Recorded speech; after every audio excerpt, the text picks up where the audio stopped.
Morning, gentlemen. Welcome to the weekly roundup for the week ending 16th July. Now, today we will discuss about first the Emperor Ashoka's lands, जो प्रधानमंत्री जी ने जिसका inauguration किया, जो parliament के ऊपर जो नेशनल एम्बलम है वो रखा जाएगा उसके. And the second thing we will discuss about is the lessons that we can learn from Sri Lankan crisis. So let's begin with the Emperor Ashoka's lands. We all know about the history about it. वो कहाँ से national emblem लिया गया और क्या था उसमें क्या क्या है. पहली चीज़ तो मैं ये कहना चाहूँगा कि why should this issue be discussed so much? क्या ऐसी कंट्रोवर्सी है उसमें, क्या ज़रूरत है कि हम उसके बारे में इतना कि वो what difference does it make if the lions are growling और नॉट ग्राउलिंग और लुकिंग मेनेसिंग और नॉट मेनेसिंग, वो तगड़े दिख रहे हैं या पतले दिख रहे हैं. After all lions can not smile, they got to growl only.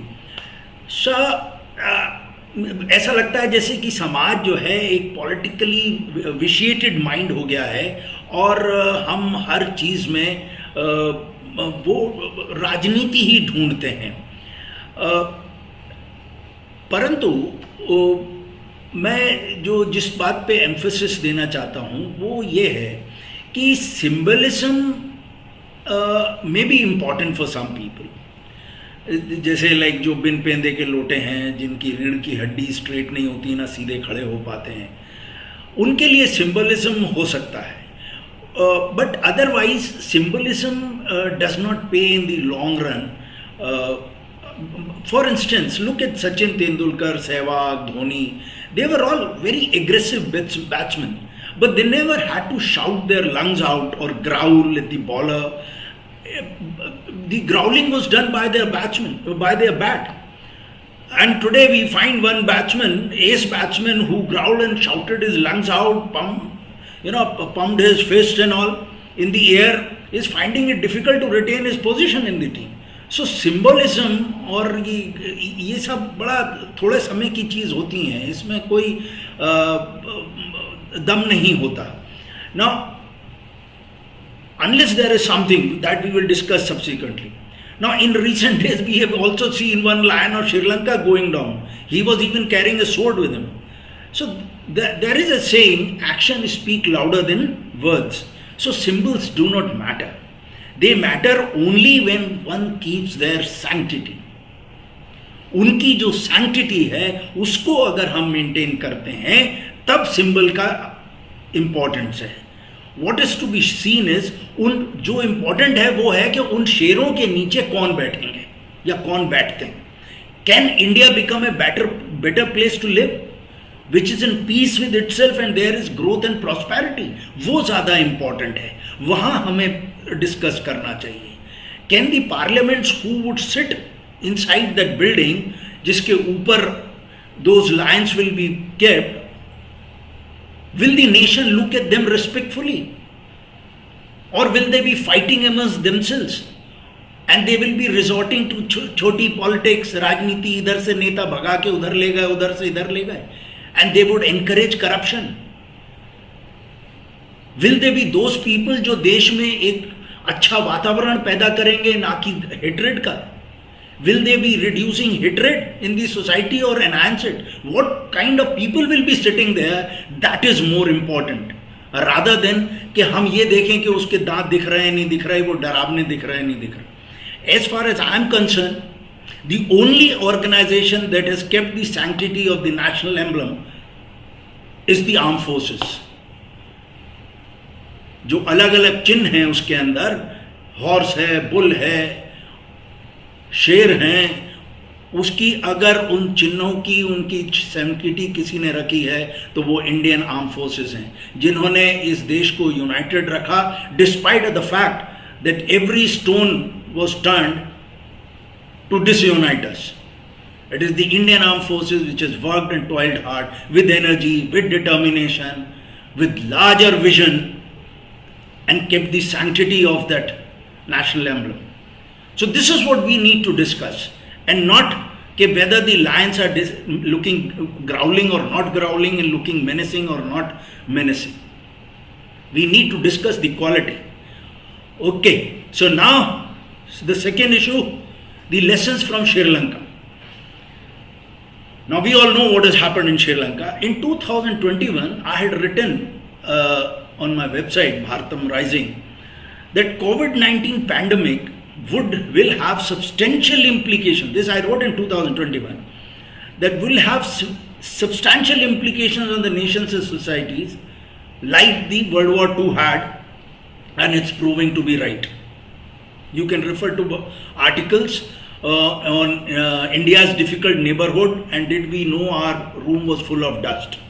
This was written in 2021. Now the entire world now appears to be in the grip of economic slowdown, if not recession. Many developing economies are facing this heat, and some of them are our neighbors. Sri Lanka has already, we have seen what has happened. Myanmar, Nepal, Pakistan, all these nations are facing the crisis. Now economic crisis in Sri Lanka has resulted into an unprecedented political crisis, as the elected president has been forced to flee by his own people who elected him a few years back. He was a hero then. Now bad decisions like sudden banning of chemical fertilizer, जिसने वो rice crop को impact किया, वो चाहते थे कि organic farming encourage हो देश में, तो केमिकल फर्टिलाइजर्स बैन किए, उससे राइस पे प्रोडक्शन पे असर आया. Huge expenditure was incurred on infrastructure development which did not generate revenue. We all know what happened to the sea port, जिसको कि उनको चाइना को लीज पे देना पड़ा. And thereafter tourism industry पे बहुत बुरा असर पड़ा जब वहाँ पे बॉम्ब ब्लास्ट हुए, और उसके बाद पैंडेमिक हो गया. So this they entered into this vicious circle of, जिसे हम कहें स्लो डाउन, रिसेशन और विशियस सर्किल ऑफ डेट. कैसे होता है? आपकी डेट बढ़ रहे हैं, इनकम रिड्यूस हो रही है, reduction in foreign exchange reserves हुए, इन्फ्लेशन हुआ, and balance of payment crisis हुआ. ये एक चक्र है. Decisions taken to manage the crisis also did not work, क्योंकि करप्शन भयंकर, और ऊपर से रशिया यूक्रेन वॉर हो गई, जिससे कमोडिटी प्राइसेस बढ़ गए. Now, Ruchir Sharma, a renowned Indian author of an international book bestseller, his book is The Rise and Fall of Nations. उसने भी अपनी बुक में एक मेंशन किया है कि one of the major causes of fall is when the nations invest in non-productive schemes which do not get them the desired revenue. Now remember, this is very important कि Nations वहां खर्च करने लगते हैं जो नॉन प्रोडक्टिव स्कीम्स होती हैं और जिनसे डिजायर्ड रेवेन्यू नहीं मिलता है, राइट. और जब उनमें खर्चा बढ़ने लगता है तो एक भी झटका आपका लगा कहीं से, तो आप उस फॉल में, उस चक्र में फंस जाते हो. This is what happened with Sri Lanka, right. We are also doing this, by the way. A huge amount of expenditure is incurred on such non-productive schemes. We can check. I don't want to get into politics of it. Now, therefore, there are many who started prompting, कि India को भी खतरा है. Now, let me. Although Sri Lankan crisis ने encourage किया बहुत सारे लोगों को कि वॉर्न करें और कि इंडिया में also face the same collapse. However, let me at the outset clarify that it's not easy for a 3 trillion economy with a huge base to get trapped into a vicious circle, right. At the same time we also need to assess our current situation and judge if we are moving in a direction which may bring pain to us, right. So सबसे पहला हम देखें कि 2016 में जो demonetisation हुआ उससे unorganised sector सबसे ज़्यादा हिट हुआ, उससे बहुत सारे लोगों के जॉब्स गए. इंडिया में 80 to 90% जो वर्कफोर्स है वो इसी सेक्टर में काम करती है और वो कैश पे डिपेंडेंट है, तो उनके मैसिव ले ऑफ्स हुए और उससे जो है हमारी जीडीपी पे भी असर आया और एम्प्लॉयमेंट पे भी असर आया, right. You can check the data on again I have written an article on this on Bharatam Rising. Data can be checked from there. Now कई सोर्सेस के ने कहा कि और इकोनॉमिस्ट ने कहा कि there was nearly a 2% decline in country's GDP growth due to demonetisation. उसके बाद आया जीएसटी, जिसने again one nation one tax is good, right, उससे हमारी अर्निंग्स भी बढ़ी हैं, ऐसा नहीं है, लेकिन उसने फिर से स्मॉल स्केल बिजनेसेस पे बहुत बड़ा चोट करी, right, which has led to the closure and disruptions. और बहुत सारे छोटे ट्रेडर्स, बहुत सारी छोटी बिजनेसेस लोगों को उसमें से निकलना पड़ा. इसने भी ये भी अनऑर्गेनाइज सेक्टर पे इसने डेंट किया. एंड उसके बाद तीसरा शॉक आया, वो था कोविड-19 which shrunk the Indian economy by almost 23% जो फर्स्ट लॉकडाउन हुआ. ना हम वापस उसी लेवल पे आना, इट टुक टाइम. ना 10 million migrant workers return to their native places after the imposition of the lockdown. 2020 की बात कर रहा हूं मैं. और इससे जो है अनएम्प्लॉयमेंट रेट और बढ़ गया, राइट, और उसके बाद आ गई, और उससे कंजम्पशन लेवल भी आया. बहुत रूरल और अर्बन में भी इम्पैक्ट हुआ उसका. जब लोग जॉब छोड़ के गए, उनकी तनख्वाहें बंद हुई, बिजनेसेस बंद हुए, तो ऑब्वियसली कंजम्पशन पे असर आना ही था, बहुत rural as well as urban. और उसके बाद आ गई रशिया यूक्रेन वॉर, जिसने कमोडिटी प्राइसेस को और ऊपर ले गया, और उसके बाद आ गया इन्फ्लेशन, राइट. सो ग्लोबल ग्रोथ भी इससे इम्पैक्ट हुई रशिया यूक्रेन वॉर से. ना इससे क्या होगा, ग्लोबल डिमांड जो है इंडियन एक्सपोर्ट्स की वो भी कम हो जाएगी.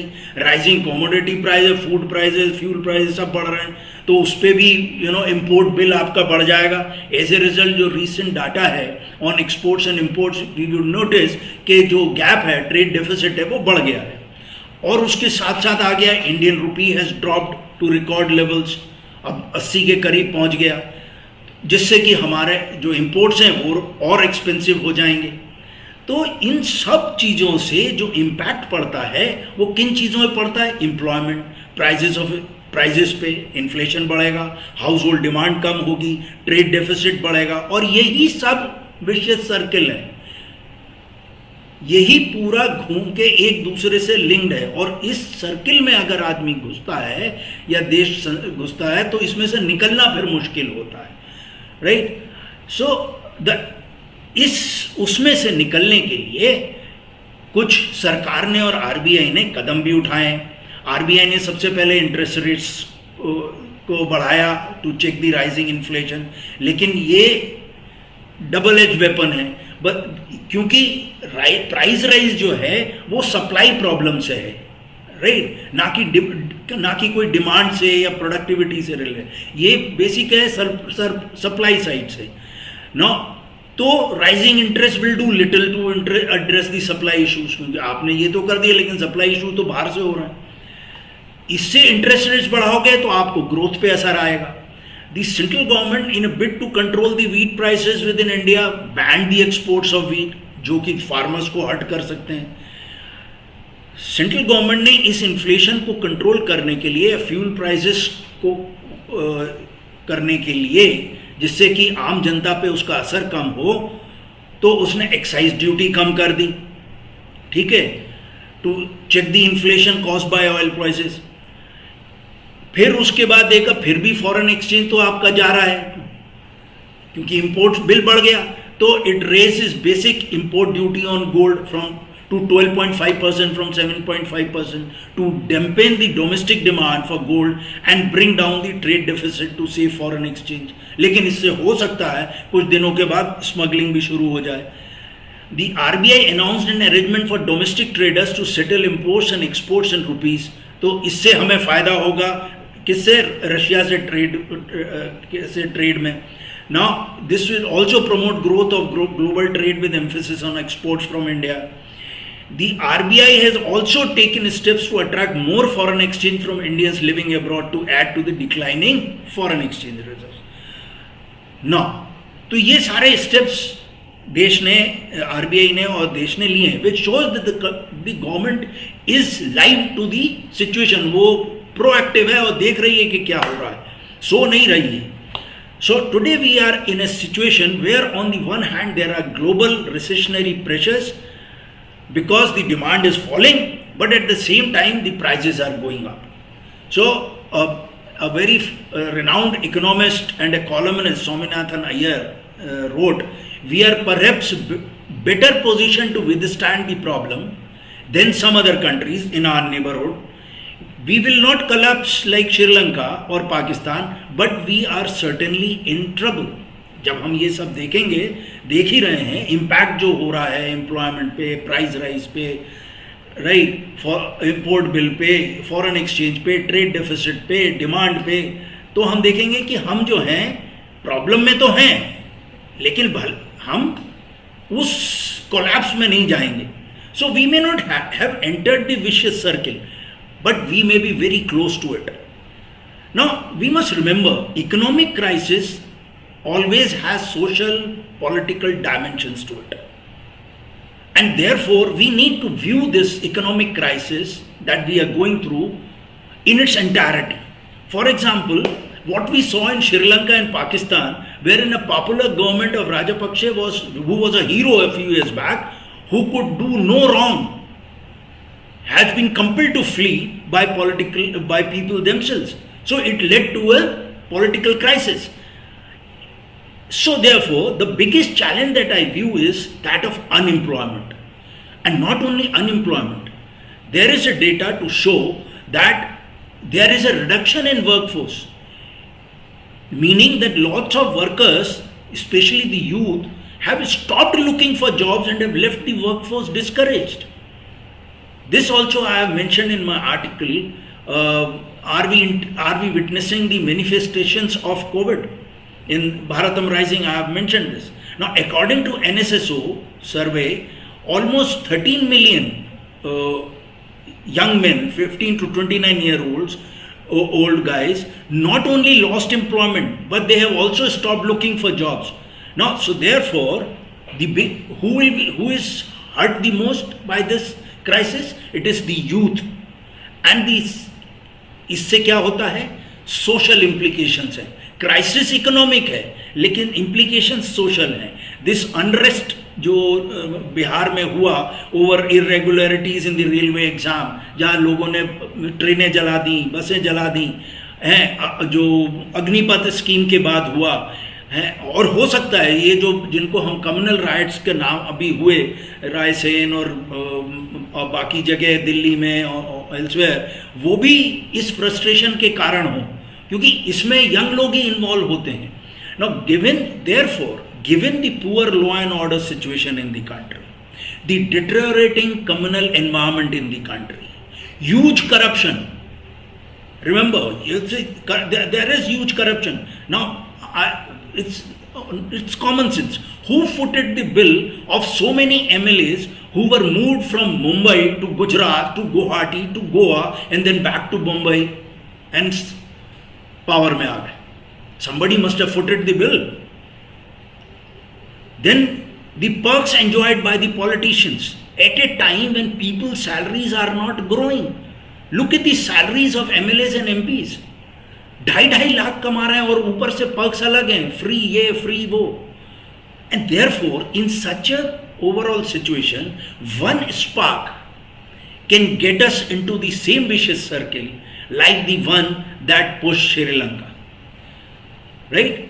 You can check the salary scales of MLAs and MPs and you will find how difficult it is in outside to earn that kind of money and earn that kind of perks also. So therefore, when we see कि economic crisis के कई सारे dimensions और implications हो सकते हैं, social, economic, political and security also by the way. Now just to highlight how things can go wrong, one must go through and read between the lines of the speech of Raja, who was a DMK political leader, जो erstwhile cabinet minister भी रह चुके हैं government of India के. He, in the presence of his chief minister, Mr. Stalin, जो कि present थे DISE पे, he said, and I am quoting his, I am telling Amit Shah and the Prime Minister with utmost humility, I implore you in the presence of our leaders on the dais, our chief minister is journeying on the path of Anna, C.N. Annadurai, former chief minister and DMK founder.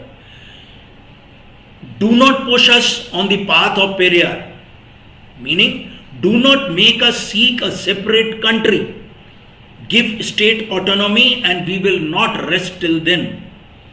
He, while referring to Union Home Minister Amit Shah's statement that Hindi was the only language that could unite India, Raja reminded him that East Pakistan seceded from Pakistan only because Urdu was imposed on the Bengali speaking people. A nation going through communal discord, regional discords, can provoke and inflame strong separatist tendencies when there is economic turmoil, when there is an economic crisis, and this can cause irreparable damage to the country. It is therefore very, very essential for all of us who love the country to just give up hatred and make sure that the communal environment does not deteriorate anymore. Remember, a united family can face any crisis, any turmoil, and still live happily in poverty. This is applicable to nations as well. That's all for today. Thank you. Jai Hind.